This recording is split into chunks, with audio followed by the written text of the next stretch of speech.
Watch out, here I come. Welcome to the Lunch Hour with Mr. Credit. Ooh, hot. Oh, yeah, that's hot. That is hot. And today, it's Turnaround Tuesdays. Let the games begin. And today, we're teaching you how to point your financial life in the right direction. Gee, I sure hope there's a happy ending. I love a happy ending. And now, the Lunch Hour with Mr. Credit on ESPN Radio 1700.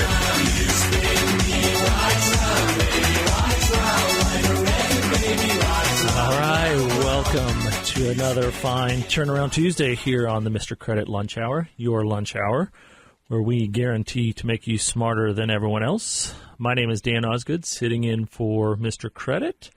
In the studio today with me, normally I would have Jared Cazza with Neil Diamont, but I have his boss, Jim McFall, who is a managing partner at Neil Diamont. Welcome, Jim. Nice to be here. It's been a while since you've been here. A couple of months, I think. Yeah. You have been a regular over the years, but it's been a little while. It's glad to have you back in studio. I'm glad to be here. Just very quickly, quick look at the markets. Pretty good day in the market overall. The Dow is knocking on the door of a mythical 17,000 as a number. We've talked about this numerous times, and the reality is it's just a number. It truly means nothing other than for the psychological aspect. People get real excited about these all-time highs and breaking through these nice, even round numbers. The reality is if you have a nice plan in place, this doesn't matter. It really is just extra noise, something for the media to get excited about and sensationalize a little more and toot the horns and blow the whistles and rah, rah, rah, here we go. Got to sell newspapers. That's right, or ad space on CNBC or CNN or any of those.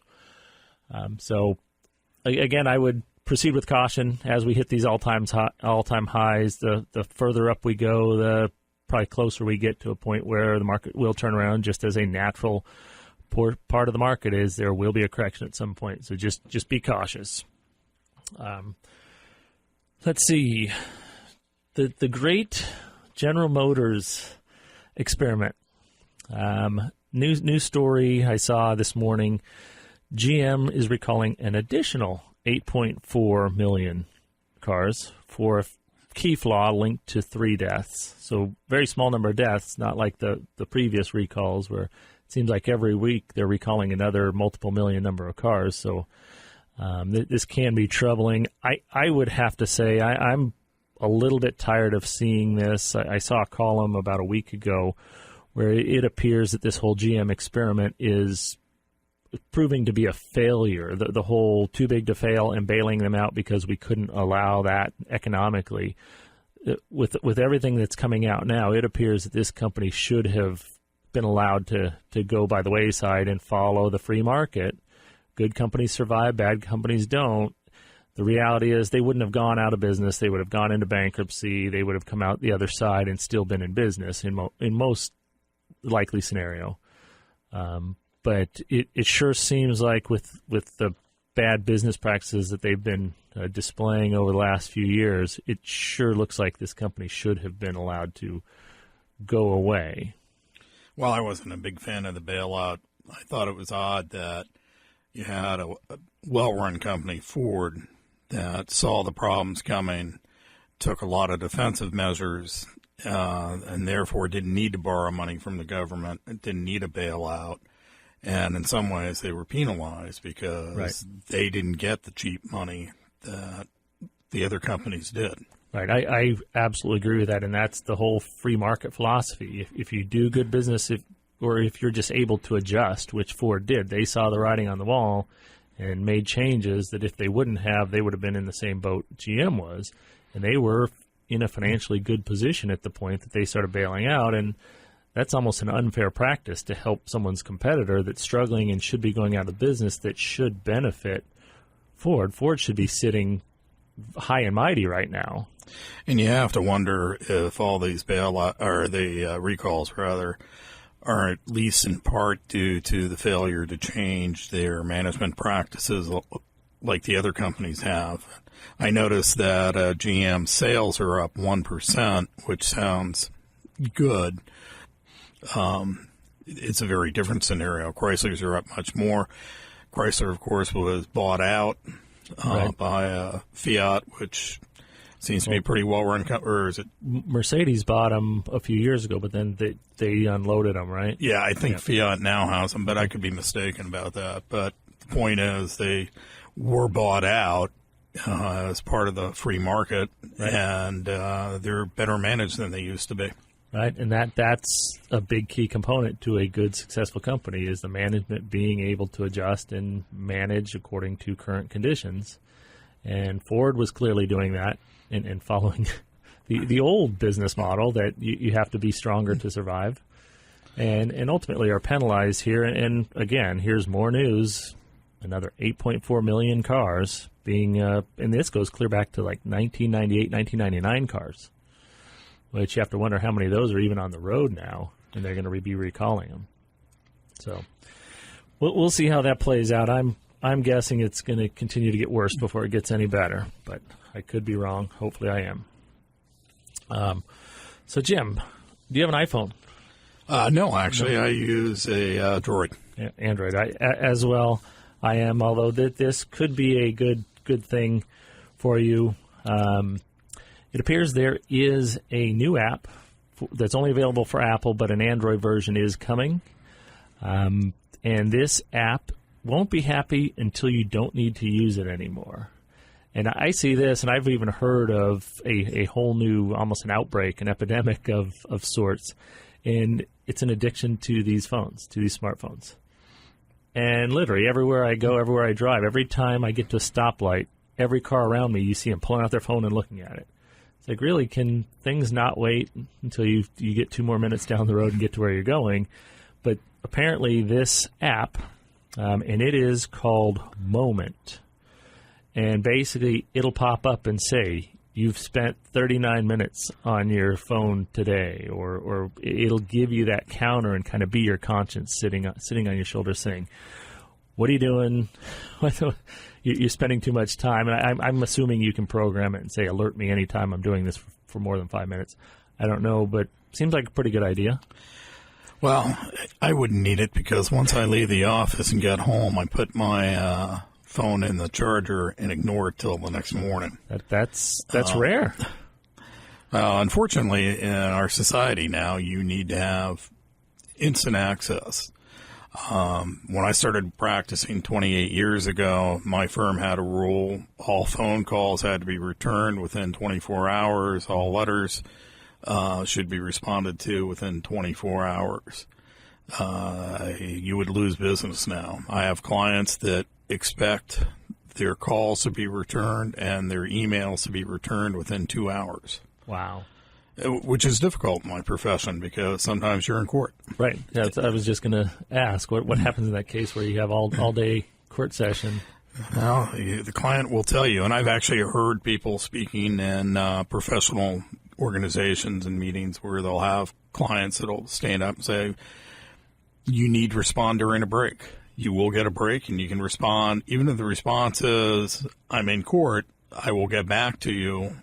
But you need to respond. Just acknowledge that someone has reached out to you, which it's every industry is changing in one way or another tied to technology. And that's definitely because I know there's a lot of places that have messages that say your message will be replied to or responded to within 24 hours. And if you don't follow up with that, that's, like you said, you're going to lose business in this day and age. And in this day and age, 24 hours is too long. Mm-hmm. And I have problems when I travel. If I'm flying across country, you're on a plane for 6 hours, you can't respond. So you have to remember to program your email so it sends out an automatic reply.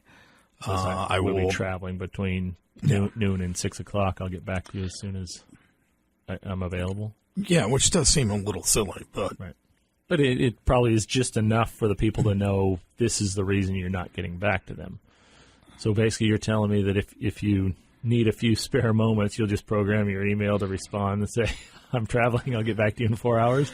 No, I haven't done that, but that's a great idea. I think I'll follow up on that. You need to talk to someone that can create an app that will do that for you. Maybe not a bad idea. So if I was tech savvy enough, I probably won't admit it on the air, though. No, I wouldn't either.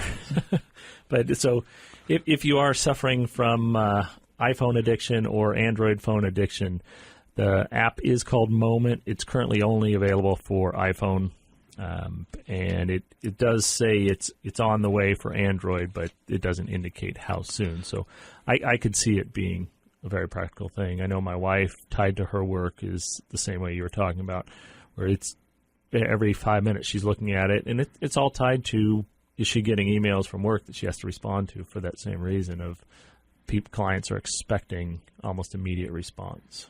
So it could still be a challenge even if you go through the addiction process and get cured. So yeah, I refer to my phone as my leash. Yeah, or a big chain to your desk almost. It's a chain that doesn't allow you to get away from your desk. But let's see here. There was a big legal challenge for the California low carbon rules. This could be something we may end up spilling into the next segment, depending on our conversation here. But it looks like California's low carbon fuel standard, which is one of the centerpieces of the state's fight against global warming, survived a significant legal challenge Monday when the U.S. Supreme Court declined to hear a lawsuit brought by the oil industry and out-of-state farm groups. And this is something that goes clear back to, 2007 with Arnold Schwarzenegger, and basically requires fuel producers to reduce the carbon intensity of their products by 10% by 2020. We were talking just before the show, and I've read enough about all these different rules that the government are trying to enact pertaining to reducing the exhaust, the pollution.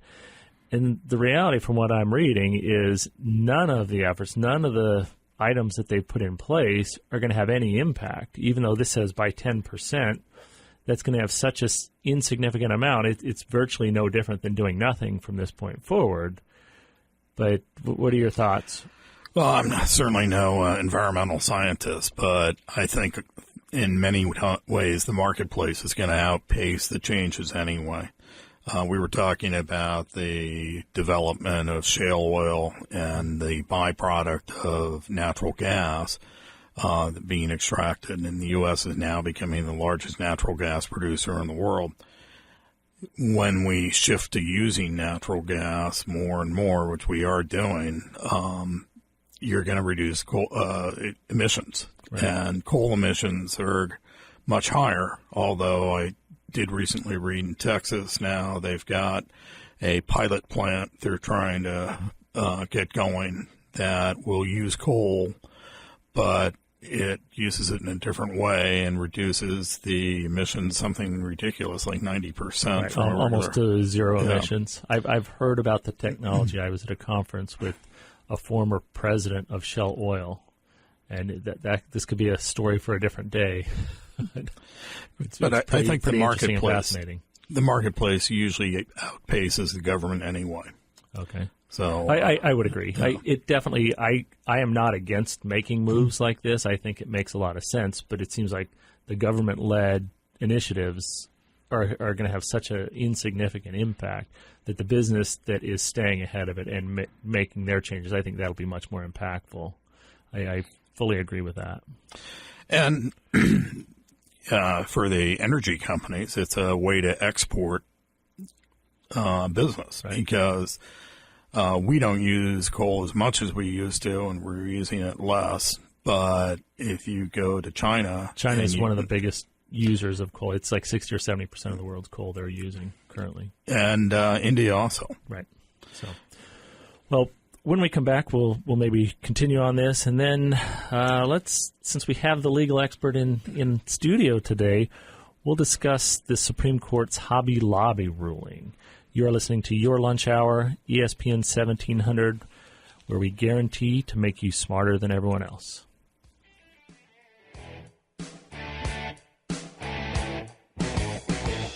If you would like free advice from Mr. Credit, just call or text 619-786-7853. That's 619-786-7853.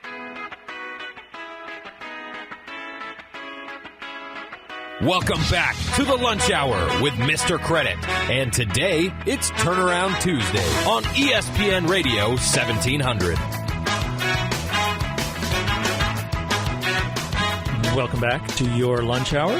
It is Mr. Credit, ESPN 1700. My name is Dan Osgood, sitting in for Mr. Credit. In studio today, we've got special guest, but also repeat offender. He's been here many times over the years. Jim McFall, one of the managing partners at Neil Diamond Downtown. Jared Kaza's boss. And something I forgot to mention last segment, if you want to see what Jim looks like or what I look like today, what I'm wearing, I dressed up thinking I was sitting with Jared, and I still got outshined by Jim here in his tie. We are streaming live, MrCredit.tv. So tune in there, pull us up. You can see us sitting here in studio chatting. You'll see why we're on radio. Yeah, that's right. There is a lot of truth to the old stereotype of he's got the perfect face for radio. That's why we're here. Well, let's see. Big Supreme Court ruling here in the last day or two. The Hobby Lobby ruling.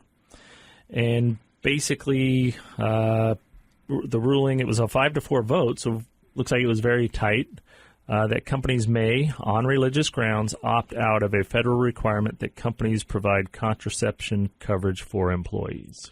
Actually, it's probably more limited than even that. Yeah. It is specifically limited to closely held private companies. So even though it might be a corporation, and it has to be a closely held corporation that's maybe owned by the family, if it's publicly traded, this decision won't apply to it. Okay. And is this one of those typical things where there's a lot of misinformation out there, so you're not knowing all the deep facts in the general? Based on my morning commute, I would say so. The more liberal groups see it as an attack on women's rights. The more conservative groups see it as upholding religious freedom. I think it's actually a pretty narrow decision. You don't have a huge number of these closely held corporations like that. But the court said when you do have a corporation that's a closely held family corp, then if you have strong religious objections, then you can sort of carve things out. The exception to carve things out already exists for religious nonprofits. Okay. So it's not as if the court said we're going to rewrite the law. What they really did was say that we're going to apply a different portion of the law also to this group for so it's just First Amendment creating reasons. Someone else that falls under that same kind of umbrella of ruling.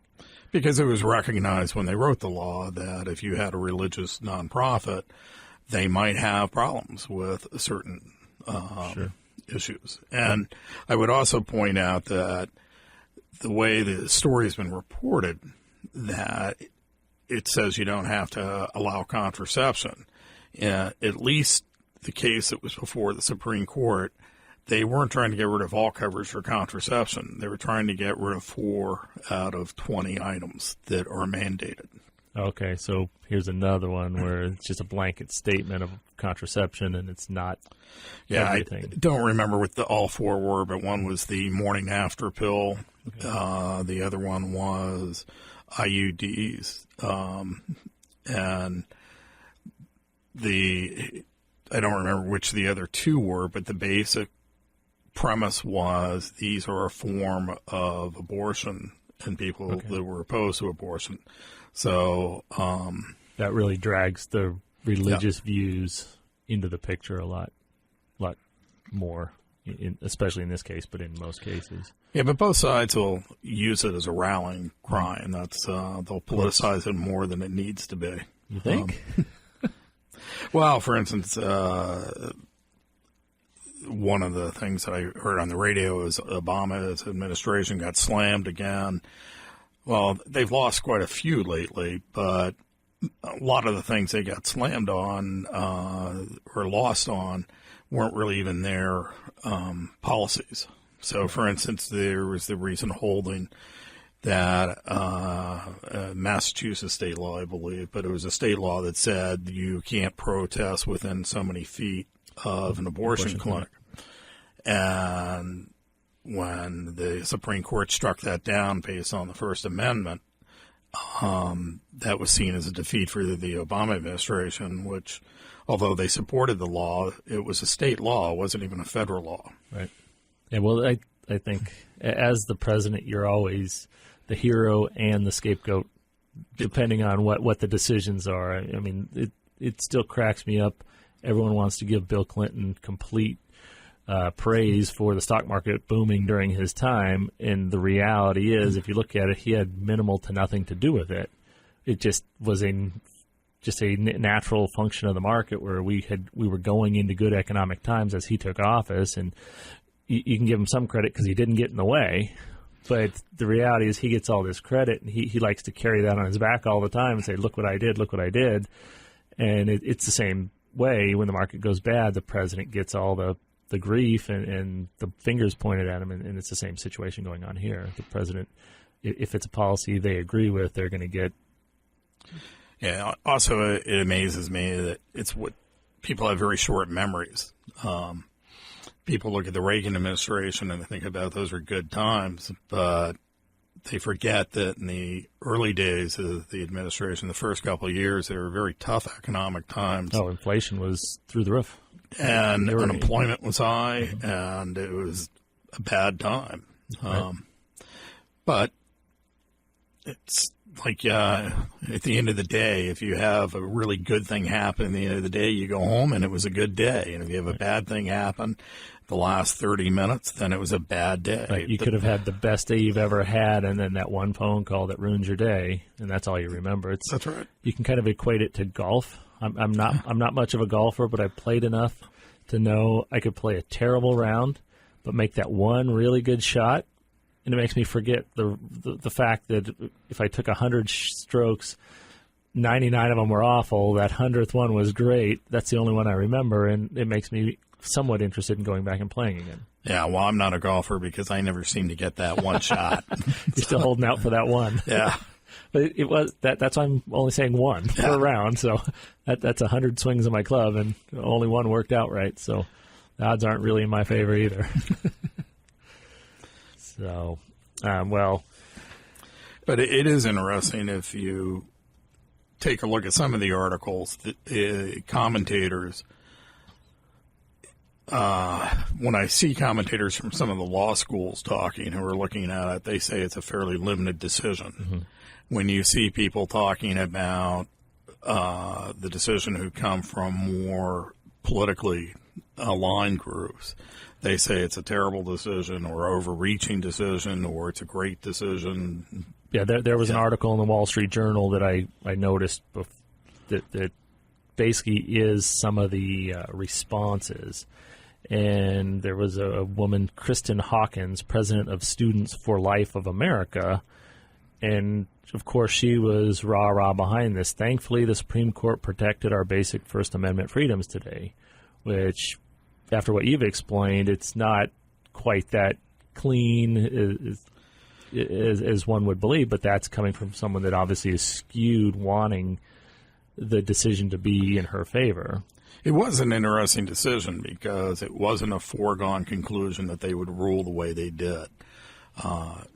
Historically, decisions involving business have not afforded them the same freedom, religion rights and protections. And the reason they do that is they don't want people to object to paying their income taxes on religious grounds and things like that. Do you think because of the existing kind of precedents with the nonprofits that made it a little easier for them to tackle this one? The court specifically noted the nonprofits in the decision. I haven't read the whole decision. I've only glanced over portions of it. But, yeah, I think that helped. Okay. And then that's there was another article here, or another comment here. Andrew Pincus, a Supreme Court litigator, who said Justice Alito went out of his way to make clear just how narrow the ruling is. So it goes right to your point of what you're saying, is this is very specific. It's not just this broad brush of saying, yep, across the board, every company can choose to not provide contraception. Yeah, there's some more cases working their ways through the court, even dealing with the nonprofits. Okay. So it'll be interesting to see where they go if you read some, I believe Kennedy's decision makes it look like some of those cases may not fall the same way this one did if they work their way up. Oh, really? If they get to this end stage. So hopefully, I mean, this could become just splitting hairs ultimately on who qualifies for this rule, who doesn't, and and people trying to line up and get in underneath this. And what happens is if you're opting out, you file a document with your insurance company, and the insurance company has to step up and pay for those even though you aren't paying for them. Okay. And there are cases working their ways through the court now where some religious groups have said even filing that document violates our religious beliefs because we would be abetting an abortion or something or that type of coverage. And it'll be interesting to see the court agrees with them. I suspect that they may not. They may say this really is not an intrusion on your rights. You need to go ahead and fill it out. So. Right. That is Jim McFall, a managing partner with Neil Diamond downtown. If you'd like to reach out to him or Jared, he's sitting in for Jared today, our estate planning attorney, 619-238-1712. Once again, that's 619-238-1712 for your free consultation as being a Mr. Credit listener. Stick around. When we get back, we will discuss 10 ways to reduce the cost of your retirement and make that retirement look a lot nicer. You are listening to Your Lunch Hour, ESPN 1700, where we guarantee to make you smarter than everyone else. If you would like free advice from Mr. Credit, just call or text 619-786-7853. That's 619-786-7853. Welcome back to the Lunch Hour with Mr. Credit. And today, it's Turnaround Tuesday on ESPN Radio 1700. Welcome back to Your Lunch Hour, ESPN 1700, the Mr. Credit Lunch Hour. My name is Dan Osgood, and I'm filling in for Mr. Credit. In studio today with me, we have managing partner of Neil Diamond downtown, Jim McFall, who just happens to be Jared Kaza's boss. So we're getting it right from the top here today. Very quickly, we're going to go through retirement. There's always that risk. People are always concerned. One of the biggest concerns is outliving your nest egg, your money that you have, outliving your savings, basically by surviving longer than you have money to get there and spending it along the way. Came across a tip here. I think it was in U.S. News, 10 ways to reduce the cost of retirement. And as I read through them, a lot of them make a lot of good sense. First one is pay off your mortgage. And I encounter this quite a bit doing financial planning. It becomes a cash flow issue whether or not you can retire. So sometimes using some of the money you're saving now to eliminate that cost going forward can make a lot of sense. And I've seen it in many cases make the most sense. And that makes sense to me, looking at it from an estate planning perspective, because if someone is living in a home that they don't have a mortgage on, their costs are it's just living reduced. Expenses at that point. Yeah. There's no additional cost. And also it gives them more options. Right. If something terrible happens or if there's a shortfall, they can always look at other things like reverse mortgages and things like that really aren't an option if you have right. And unless you have an extreme amount of equity and your payment's pretty minimal, you're going to be limited as to what you can do. Like you said, a reverse mortgage can be a fantastic idea if you suddenly come across a difficult time and you need money, some catastrophic event occurs, you can get a reverse mortgage done and get money back out of that house. So it it can and many times does make a lot of sense. Yeah, another thing you sometimes see is when people get older and they start having healthcare issues, if they are relying on the state to pay a lot of these things, the state's going to come after them if they have assets. And so sometimes what they'll try to do is they will transfer their house to their children, so they will leave something to their kids. And maybe they'll keep a life estate, which means they can live there till they die, or maybe they just have an agreement with their children that they can live there till they die. But if you have a large mortgage, the children frequently aren't in a position to maintain the house. Right. So, if something does happen to you, then you're now stuck with this burden you're passing on to your kids. And after what we saw in 2007 and 2008 with the real estate crashing, boy, that could be a difficult situation. Yeah, I know. I certainly want to have my house paid off. Of course, I'd like to have more equity in the house than negative equity like I do right now, but it's coming back. The market's coming back. The second way to reduce the cost of retirement is downsize your home. I see this again as well. Many, many times people retire, and I've seen it the opposite, where people want to move to a bigger house so they can have a bigger garden or more yard that they can enjoy now that they're retired, not having to work. And the reality is that becomes a big burden. There's generally more costs associated with that. So even if you have the mortgage paid off, there's a lot of additional costs associated with a bigger house.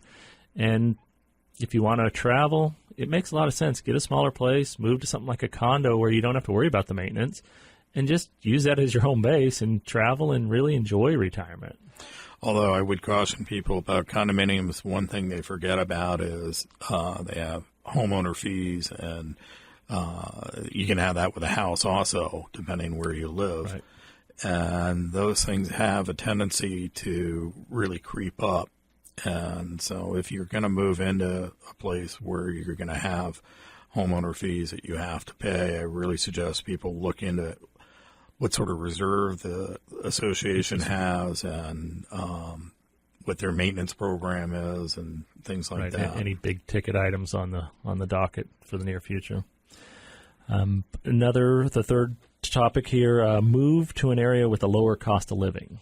And I think we're starting to see that here in Southern California because it's so expensive to live here. Everyone wants to live here because the weather's so nice. I mean, walk outside today, another perfect example. But the reality is when you retire, if you have only a fixed amount of income coming in, it can get challenging, and inflation is going to continue to occur here in Southern California. And we're seeing a lot of people move to Arizona, to Phoenix, outside of Phoenix, to Texas. Texas is very welcoming right now to Californians. Arkansas, southern states frequently have lower taxes, and even Florida for that matter. Yeah. It's on a coast, which typically is more expensive, but there are parts of Florida that are very affordable, and the tax situation is much better than California. That's true. So it can and does make sense. Sell a vehicle or go carless. I could see this being a challenge from California because there's not such a good rapid transit system like, say, in New York where they've got the subway where you can get just about anywhere you want pretty easily. In California, you can't really do that. Here in San Diego, it's getting better with the coaster and with the different trolley systems in downtown, but it's still not that easy. Yeah, I don't think California has the infrastructure really to do that. Maybe if you lived in the Bay Area up around San Francisco with BART, that's much more efficient than what we have, but it's still not ideal. The problem with the Bay Area, though, is, and I lived in San Francisco for 3 years without a car, and so it's pretty easy to do, but you move to a lower cost of living area, and the Bay Area is a very high end. Correct. Yep. So if you want to do all of these things, you're going to almost have to follow all of them. Number 5, reduce your tax bill. And this comes with just doing good financial planning and determining how you're going to generate your income. You need to understand that every penny you withdraw from a traditional IRA or 401k type investment, every penny that comes out is subject to tax.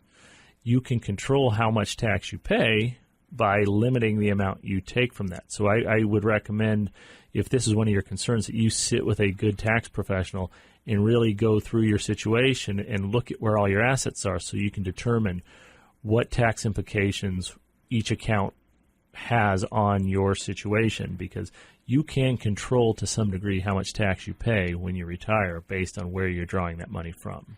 Yeah, and this is an area that I think people really overlook. When they come to us for estate planning, we don't provide tax advice, but we try to work with their accountants, or in some cases we'll send them to a tax lawyer.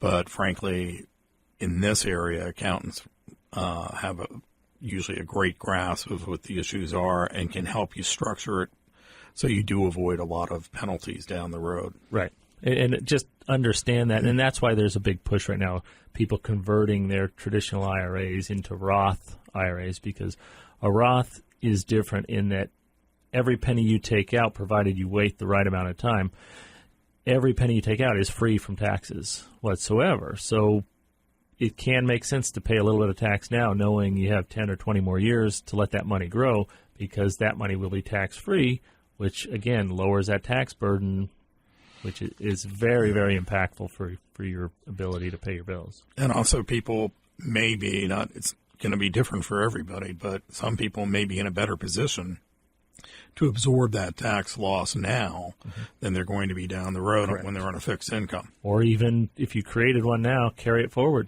You're allowed to carry that perpetually as long as it exists, $3,000 a year at a time. So it can be something that works to your advantage for a long time. Number 6, reduce your investment fees. This falls right into freeinvestmentaudit.com. One of the reasons I created that was to help people understand that there are costs associated with everything they're investing in. Most people believe, once I buy this thing, there's no cost associated with it. The reality is there are internal expenses tied to every mutual fund. So you can minimize those by investing in select funds, and you need to know what those are. You can look on sites like Yahoo Finance or Morningstar and see exactly what those expense ratios are. I've audited some people, and their expenses are minimal, and they're in great situations. And then I've audited others that they're paying as much as 2% or more per year per investment holding. So just imagine if you could reduce that even by just 1%, spread that out over 20 or 30 years. If it's a growing portfolio, you're saving thousands, if not hundreds of thousands of dollars that are staying in your pocket, growing on top of itself. And that could be very impactful for your retirement. Yeah, I know in my own firm, when we go over our 401k plan every year, that's one of the things we definitely look at are the costs of the individual plans that we offer, because you have different options that you can invest in, and it's scary. Some of them can be, I've seen them almost as high as 3%. Absolutely, I have to. And it's a very scary thing. And again, that's one of the reasons Free Investment Audit is there. If you're not sure what you're paying, go there, put your email in, I'll reach out to you, and I'll do an audit for you and really show you what you're paying. Yeah, and I would point out that most of us are not sophisticated in this area. We don't even realize that it's going on. You don't see it. Correct. Because it's tucked away in the small print. And so you really should talk to a professional about something like this. Agreed. Number 7, we'll try to get through these last ones pretty quickly. Avoid retirement penalties. Basically, if you take money out of your retirement account too early, you're subject to not only ordinary income tax, but also a 10% penalty. So you want to avoid that. There are different tax code laws that allow you to access that money without penalties. So if you have any questions on that, you can reach out to me, to Mr. Credit, or to your tax professional. They can explain to you how to do that. Number 8, minimize healthcare costs. That one's probably hard to tell right now because it's still so new with the Affordable Care Act as to how it's working, and then also as people transition to Medicare, there's so many moving parts. One thing that people can look at, though, is there are those medical plans that have a high deductible that sit over an HSA account. Now, not everybody has access to those, but an HSA account is a way to minimize future costs because you invest that money now, and then you can use that later for buying supplemental insurance, for example. Okay. The ninth item, travel at off-peak times. That makes sense no matter what when you're traveling. If you have the ability, if you can travel on the off-peak times, you're going to get a much lower rate, much cheaper hotel stays. You name it, you can save money on every piece of that. And then finally, get senior discounts. I remember when my dad turned, I think it was 55, and that's kind of a break point, I guess, for seniors. He did not want to take advantage of the senior discount until my mom, she was stepping up. She's a couple years older than him. She was stepping up saying, "Oh, I'm a senior," and getting that discount. And once he realized how much money she was saving, he'd walk up with his chest out. "Oh, I'm a senior. I get the senior discount." And it adds up substantially because you can get senior discounts at many, many locations. Movies, going out to dinner, you name it. You know, one thing I would add, it's not on the list, but it's sort of related to some of these other ones that work longer. People retire too early, and that impacts them in lots of ways. One, they don't have the income coming in. If they retire later, they actually have more time to put money in to invest. It's additional years for your money to grow, both in contributions and in compounding. And you'll see higher returns on your Social Security. Correct. Yep. The longer you can delay Social Security, the bigger that number will be that they pay you. Well, stick around. When we come back, we will teach you a few tips on how to insulate your assets from potential lawsuits. Well, we've got Jim McFall, managing partner at Neil Diamond, in studio. We're going to really pick his brain and do everything we can to make you smarter than everyone else. If you would like free advice from Mr. Credit, just call or text 619-786-7853. That's 619-786-7853. Welcome back to the Lunch Hour with Mr. Credit. And today, it's Turnaround Tuesday on ESPN Radio 1700. All right, welcome back. Thank you for listening. And again, if you care to watch us sitting here in the studio discussing these topics, you can see us live, mrcredit.tv. Again, I am Dan Osgood, sitting in for Mr. Credit. In studio with me, we have Jim McFall, who's managing partner at Neil Diamond downtown, a outstanding law firm downtown. If you have any needs for legal advice, reach out to them, 619-238-1712. That's 619-238-1712. Or email the show, email at mrcredit.org, and we will put you in touch with Jim or Jared for your free consultation. Celebrating our 50th anniversary this year. This year. Congratulations. When's the big gala event? Good question. We're meeting tonight to discuss that. All right. Great. Well, we'll keep you informed. The public's invited, right? Probably not. Well, something that there was a recent case, and I believe it was Supreme Court, again, just in the last couple weeks, ruled on this. And it has to do with ways to insulate your assets from the possibility of a lawsuit, being able to tap into those. You always hear of people getting sued and losing everything they had to their name. The reality is that doesn't have to happen. There are ways to protect yourself and insulate. One of the biggest ones is your retirement accounts, like your 401k at your company or a defined benefit plan if there is such a thing at most companies these days, or an IRA account. Those are considered protected assets from creditors because what's the justification behind that? What's the legal? Well, I think the public policy is you don't want to be a burden on the government.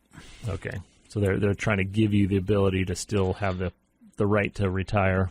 Yeah, and that's why you have bankruptcy laws that allow you to file bankruptcy. Now I think it's every 8 years, but if you are a retiree or you're at that point in your life, you don't have time to rebuild. Correct. Yeah, if you got wiped out at 60, Yeah. It's not going to work. You're definitely going to be a burden on society. The IRA, or the ruling just in the last couple of weeks that is a little goes against some of this as far as retirement accounts. And I understand, and I probably agree with this. This has to do with inherited IRAs. So if a spouse or someone you know passed away and left an IRA to you, that money is not protected. So, and that's the rationale behind that, is that you didn't personally put that money aside and put it into your account. Now, the flip side is you can inherit an IRA account and then maybe talk to an accountant about putting it into a protected vehicle. Correct. But you may pay taxes in order true. to do that. But the IRS is fine with that. The government's fine with that because they're getting their tax dollars. Exactly. But as far as the protection, then there are ways, and that's what we're going to get to next. Real estate. Many states have homestead exemptions that protect your principal residence if you lose a lawsuit. So you really can't necessarily be kicked out of your house if you lose. Well, it depends. It varies from state to state. For instance, in Florida, it doesn't matter the value of the house. You can homestead the house, and that is entirely protected. That's why you see sometimes people moving to Florida, Especially wealthier individuals. to have something that's going to be protected that way. In California, I don't frankly remember what the homestead limit is. I think it's $150,000, which means most homes aren't going to be completely protected. Okay. So, yeah, Florida and Texas seem to be the most renowned for their robust yeah, homestead laws. And other states, like you said, may only provide partial Limited protection. So maybe up to a cap of 200, 500, whatever the number is. Now, the way it works, though, is say you have $125,000 in equity, and then the rest is a mortgage. That equity is going to be protected in California up to the limit of whatever the homestead limit is. Okay. And the next item would be, and this is something I encounter all the time with financial planning, and it's such an easy fix, is umbrella liability coverage. That is the best way to sleep comfortably at night. And if you have any idea what your net worth is, go look at your umbrella policy coverage and see what that number is. If they're not at least close to the same, and your umbrella policy is less than what your net worth is, you're probably underinsured and you have a substantial risk sitting out there. And usually for a small amount of money, you can get a significant amount of coverage when it comes to umbrella policies. Yeah, umbrella policies aren't terribly expensive for what you get because they usually are sitting over another policy, for instance, your homeowner's policy. And so if you get sued, your homeowner's policy, you look to protect you, or your auto policy. So the umbrella carrier doesn't have to worry about paying defense costs, which are a huge component of a lawsuit, the risk. Okay. And that, again, if your net worth is greater than your umbrella policy covers, you need to go back to your insurance agent and address that because there is an unnecessary risk. Another way to insulate is a business structure. So say you're a self-employed, you run a small business, you can protect yourself. Yeah, I mean, you may not protect the business entirely, but if you incorporate things like that. S Corp or C Corp? It's going to vary depending on what your individual circumstances are. So you need to talk to a lawyer about that or your accountant too. Yeah. One caveat that I would throw out is that most people who are small businesses that incorporate, they fail to follow the corporate formalities and they lose the protection. So it's very important if you do it right and you follow through. Okay. Now, what about like an LLC? Even those, you have it to has the same certain requirements you got to go through it. And what'll happen is if you haven't done that and you do get sued, the plaintiff will attempt to, it's called piercing the corporate veil. Right. And it's not as difficult as it sounds, although it's extremely difficult if people have followed the corporate formalities. Okay. And that's as simple things like having regular meetings. Regular meetings, keeping minutes, things like that. Even if even if you're a closely held corp and then it's only you and your wife or whatever. Just yourself running it. Just yourself. You have those meetings. You keep those minutes. You follow those things. And people think this is silly. Well, it's silly right up until you get sued. Right. And then a final one, asset protection trust. That's where you and your firm would really step in and really make a big difference in someone's life. Yeah, those are usually you find those around better heeled people because when you have an asset protection trust, by definition, they are non-revocable. Right. So once you put something in there, you can't take it back out.